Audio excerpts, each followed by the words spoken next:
Hi, welcome to this new video. The topic today is when the broker fails. What do I mean by that? You know, when you are going to courses or studying trading and investing, you always assume that everything will go smoothly. Well, when you start to do it for real, especially with real money, you will realize that it's not like that. So today I want to share with you something that can happen with the broker when they don't do what they are supposed to do, something that often you don't find in the books, and how to react in this situation. And I will share with you two things that happened to me, and especially the second one is pretty bad. So let's start. The first thing that happened to me was this: the broker didn't execute my stop loss. So for those of you who are not familiar with trading, you know that usually when you are looking at a stock and then you want to buy, maybe the price is moving, and then you decide, okay, here I want to buy. Okay, so you see your candle like that, and then you say, good, I want to buy here, and then I want to take profit here, say target, and then you put your stop loss here.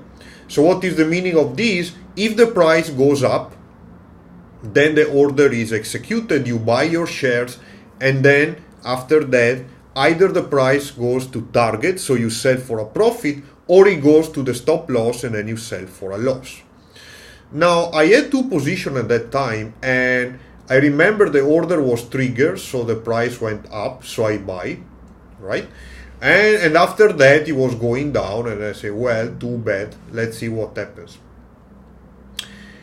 So by right, what should happen is that the moment the price crosses the stop loss level, it will become a sell market. So it will automatically sell at the price, at the market price, to close your position and limit your loss. So imagine my surprise when the day after I opened my account and I saw that two of my positions, the price was basically below, let's say here, the stop loss, and the stop loss was still there. So the order was not executed. I was supposed to sell here or around here, and it didn't happen. So imagine you do this for your risk management. I made a video explaining how to do that. So you say, okay, when I buy here, I sell here, I can risk $100. If I make money, I risk $200. That's great. And then you get a loss that is already more than $200, right? And this should not happen.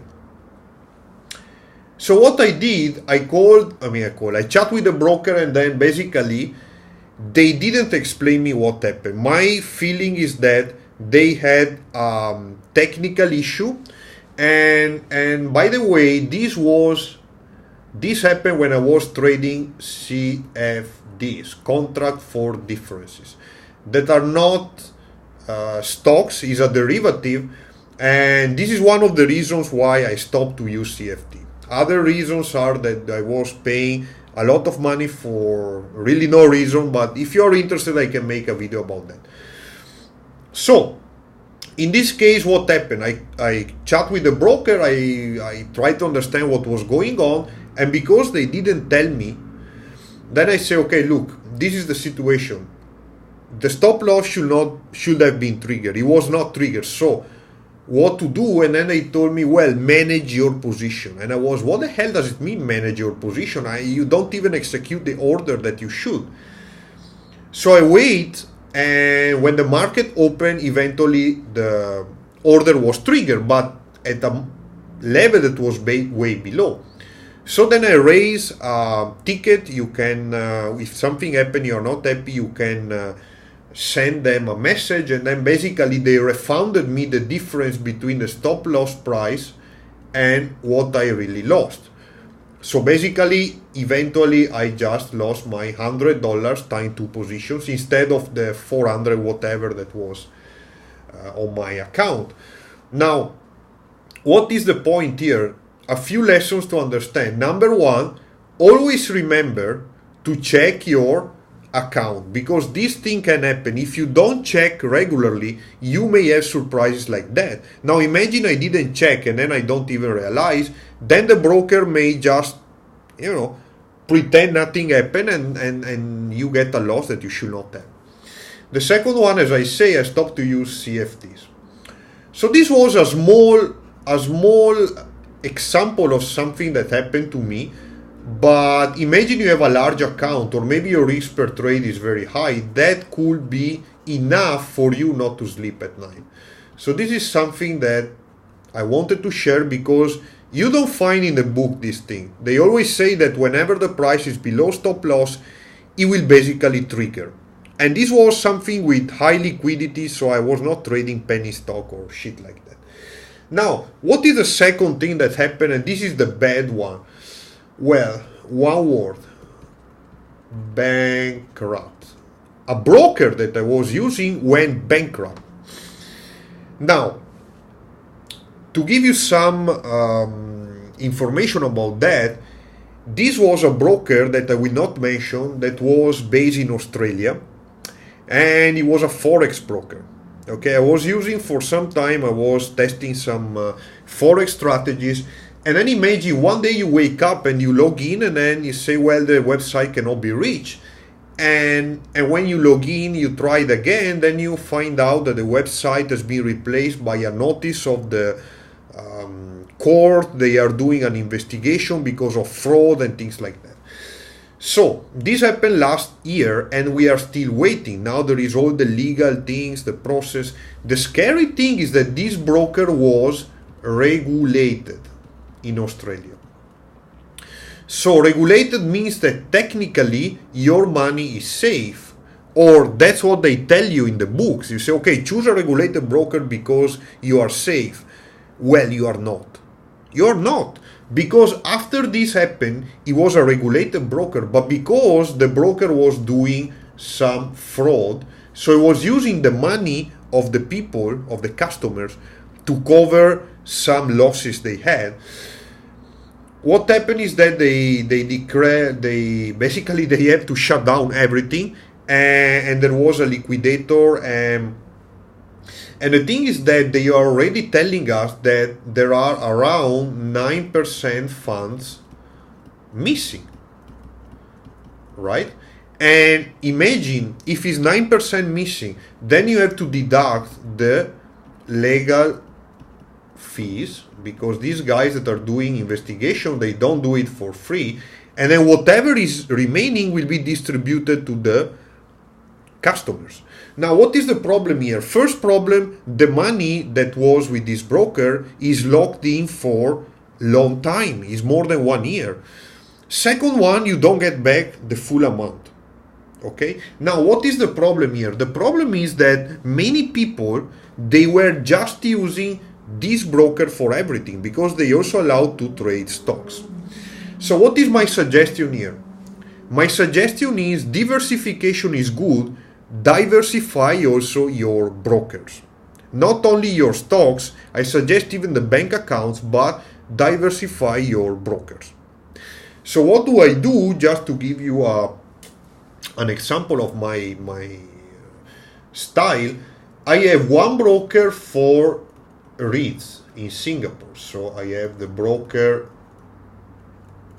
A. Then I have the long-term portfolio for the US that I do with ETFs, and then I have a broker B. Then I have a trading in the US, and I have a broker C. Okay, and this is the main three brokers I use. So I divide long-term portfolio, trading portfolio, REITs portfolio. And then I also have something for crypto, but it's minor. So these are the three main things. So what was the point here? If something happened to one of them, okay, they are regulated, yes, whatever. We have seen what happened.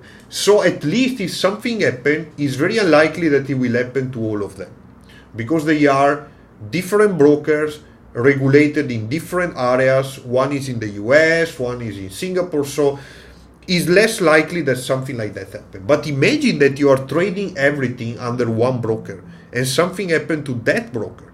Then it can be a problem. So my suggestion is, again, diversification is good for stocks if you're doing a long-term strategy, but also remember, diversify your broker, because the problem is that the risk is there. You may not think that it can happen, but anything can happen. Even during the crisis in 2007-8, nobody thought that it was possible for a bank to fail, but it did happen. Lehman Brothers failed.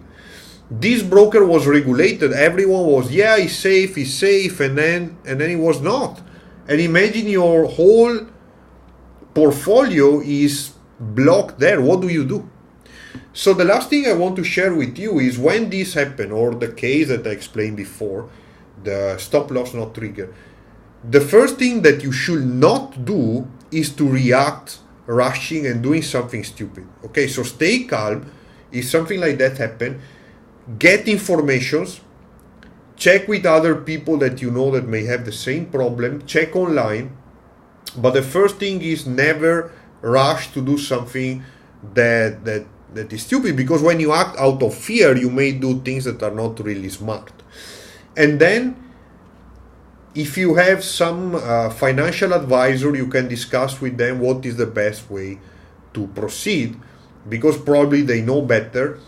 But again, the best way to avoid this situation is to do something even before they happen. So if now you have all your money with one broker and you are using different strategies, my suggestion is diversify. Because everything is great until shit happens. But when it happens, I tell you, there were guys using this broker and they were like, oh my God, I have all my money there, is like 200-300K, now what to do, and this is more than 1 year, imagine, and maybe you need that money. You think, yeah, it's not all invested, so if I need, I can withdraw. Well, you cannot even withdraw now. Okay, so that's what I wanted to share with this video.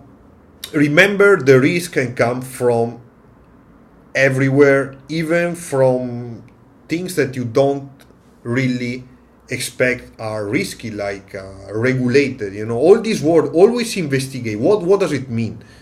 What does it mean that is regulated? Because we may assume regulated means safe, and we don't even know what is the term, what it really legally mean. Okay, so that's all for this video. Thank you for watching. As usual, if you like it, if you have question first, you can write a comment. If you want me to speak more about the CFD that I mentioned before, why I think they are not the best way to proceed, unless maybe you do day trading, but I don't suggest it, you can ask me and I will make a video. And if you like this one, subscribe if you find it useful, share with others, and see you next time.